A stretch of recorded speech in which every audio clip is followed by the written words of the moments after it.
Bonjour à tous et bienvenue dans cette nouvelle vidéo bicycle Kidiko. Je suis super content de vous retrouver pour ce nouvel épisode. Aujourd'hui, on va parler de bottes d'hiver. Alors, j'en ai 3 devant moi. Je les ai un petit peu baptisées pour vous aider à y voir un petit peu plus clair. Alors, j'ai appelé celle-ci la performante, la polyvalente, puis celle-ci un peu l'extrême. Puis vous allez comprendre au fur et à mesure de la vidéo pourquoi je les ai nommées comme ça. Et tout de suite, on commence avec notre premier modèle, la Specialized Defroster. Alors ce modèle, c'est un classique, ça fait très longtemps qu'elle existe. Elle a évidemment évolué et a été améliorée par la marque Specialized au fur et à mesure des années. C'est la performante. Pourquoi? Parce que c'est la seule qui propose une semelle 100% en nylon. Donc un matériau qui est très rigide, qu'on retrouve aussi sur les chaussures d'été, de vélo de route et de vélo de montagne haute performance. L'avantage de ça, c'est qu'effectivement en termes de coup de pédalage, c'est le meilleur. Le désavantage, c'est qu'évidemment en termes de marche et de confort, c'est pas ce qu'il y a de mieux, évidemment. Mais par contre, c'est une chaussure qui pourra parfaitement s'aventurer sur la saison automnale ou printanière, dans les températures les plus froides, venteuses, pluvieuses, contrairement à ces deux autres modèles qui sont peut-être trop chauds pour ce genre de saison.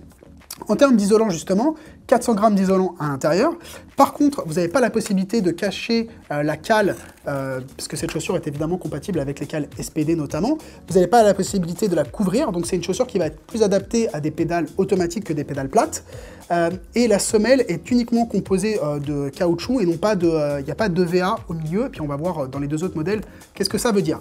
Point que j'adore sur cette chaussure, c'est le fait qu'elle soit complètement comme ça réfléchissante. Donc ça, c'est super bien pour la sécurité. Puis ça prouve encore une fois que c'est aussi un modèle qui sera très bien adapté pour commuter, pour faire du vélo d'hiver, pour faire du vélo en ville, pour être le plus visible possible.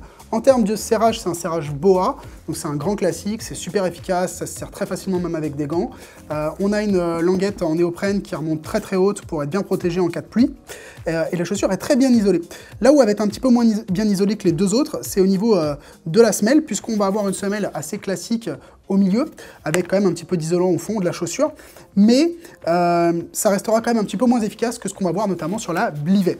Alors, la Blivet, c'est la petite nouvelle, ça fait quelques années qu'elle est disponible, c'est une marque québécoise qui propose une botte spécialement dédiée au fat bike. Premier avantage, et ce qui saute aux yeux des gens, c'est le confort. Quand vous l'enfilez, c'est super confortable et c'est super léger. En termes d'isolation, on est sur du 200 grammes Tinsulate, donc c'est excellent, c'est très très bon. C'est un isolant synthétique, comme sur la Specialized et comme sur la 45 North. Donc l'avantage de l'isolant synthétique, c'est d'offrir une chaleur même quand on est humide. Donc même si jamais vous transpirez, vous allez quand même conserver l'essentiel de votre chaleur. Ça, c'est super important l'hiver. Deuxième des particularités, et on voit que là tout de suite que c'est une botte un peu plus robuste, un peu plus orientée pour les grosses conditions. On a un anneau ici pour pouvoir fixer une guêtre, pour pouvoir rajouter une couche supplémentaire de chaleur. Ensuite, on est toujours sur une membrane 100% imperméable, évidemment, avec en plus un renfort au niveau du coup de pied ici. Le système de serrage, moi je l'aime beaucoup, il est très ingénieux. C'est deux straps comme ça que vous tirez, qui vous permettent de régler indépendamment le haut et le bas de la chaussure, en fonction de vos préférences. Ensuite, on a aussi des éléments réfléchissants à l'avant, à l'arrière, donc ça c'est très bien. Et là, la particularité qui va la différencier notamment de la Defroster, c'est ici la partie blanche qu'on voit, qui est plus molle que la partie noire, c'est de l'EVA. Donc ça, l'EVA, c'est un matériau isolant et en même temps qui apporte le confort. C'est de la mousse en fait compressée qui va vous apporter du rebond, du confort. Donc pour marcher, c'est beaucoup plus confortable de le faire avec ce type de chaussures qu'avec une Specialized Defroster par exemple. Toujours dans la semelle, là, autre avantage, elle a la possibilité d'avoir un couvre-cale, donc ça évitera au froid de trop se transmettre, puis surtout, ce sera parfaitement compatible avec des pédales plates. Et enfin, le dernier point, c'est la semelle Vibram XS Trek, qui est donc une semelle développée par la marque italienne qui, pour l'information, est le numéro 1 mondial de la fabrication de semelles pour les chaussures d'aventure. Donc ça, c'est un gage de qualité énorme pour la marque Blivet. Et de deux, c'est une semelle qui est vraiment conçue pour l'hiver, donc qui ne va pas être trop dure et qui va vous offrir un maximum de grip pendant la durée hivernale. Enfin, en termes d'isolation de la semelle, la différence, on la voit aussi ici. Ici, on a une semelle qui est constituée avec 70% de laine, avec des matériaux qui vont isoler le froid. Ici, on donne jusqu'à moins 18 degrés. Alors, je donnerai aussi, pour la Specialized Defroster, je n'ai pas de température à vous donner. Pour celle-ci, il donne jusqu'à moins 18 également. Par contre, c'est évidemment très subjectif, ça dépend de la taille de votre chaussette, ça dépend aussi de votre sensibilité. Donc, il ne faut pas se fier que à ça. Ensuite, on va parler maintenant de la 45 North. Alors cette chaussure, évidemment, elle, c'est celle qui concentre le plus de technologie. C'est la plus lourde des trois aussi. Tout à l'heure, je ferai une petite pesée des trois chaussures pour vous montrer un petit peu la différence, parce que ça peut avoir un impact aussi sur votre confort, évidemment. Alors celle-ci, Une de ses particularités que je trouve cool, c'est qu'elle a un chausson qui soit 100% amovible. Donc ça va vous permettre de faire sécher votre chaussure beaucoup plus rapidement, ça c'est cool. Toujours à l'extérieur en peigne 100% imperméable évidemment et respirant, ça c'est cool. Ensuite toujours la petite boucle pour accrocher une guêtre. Le système de serrage en boa que je trouve vraiment très pratique parce que à une main, même avec des gants, c'est très facile de resserrer sa chaussure ou de la desserrer en fonction de ses préférences. En termes d'isolant, on est sur du 200 grammes, Tinsulate également, donc comme sur la Blivet. Par contre, au niveau de la semelle, donc on va retrouver pareil une semelle en EVA au milieu qui va vous apporter le confort et l'isolant.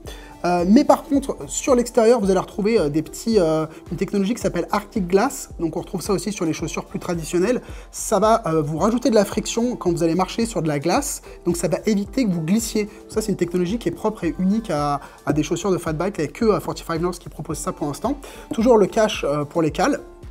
C'est pratique, mais là, contrairement aux deux autres chaussures où en fait c'est des semelles qui va aussi faire un peu l'isolation, notamment au niveau de la cale, là c'est une semelle à l'intérieur en aérogel, alors on ne peut pas la voir, on ne peut pas la retirer. C'est 2 mm d'isolant en l'occurrence dans celle-ci. Il n'y a aucun froid qui va pouvoir passer entre la cale et votre pied. L'avantage, c'est que vous pouvez mettre une semelle, si vous voulez, orthopédique ou quoi que ce soit, à l'intérieur, ou une semelle custom, sans perdre les propriétés isolantes de la chaussure. Donc ça, c'est un gros point positif pour la 45 North.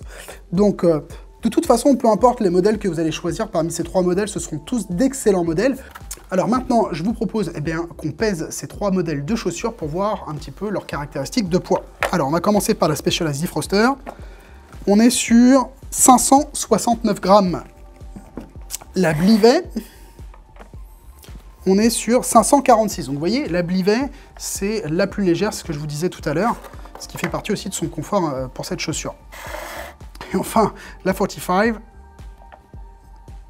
844 grammes. Donc vous voyez, il y a une grosse différence quand même, parce que là, on parle d'un poids que pour une seule chaussure, hein. On ne parle pas pour la paire.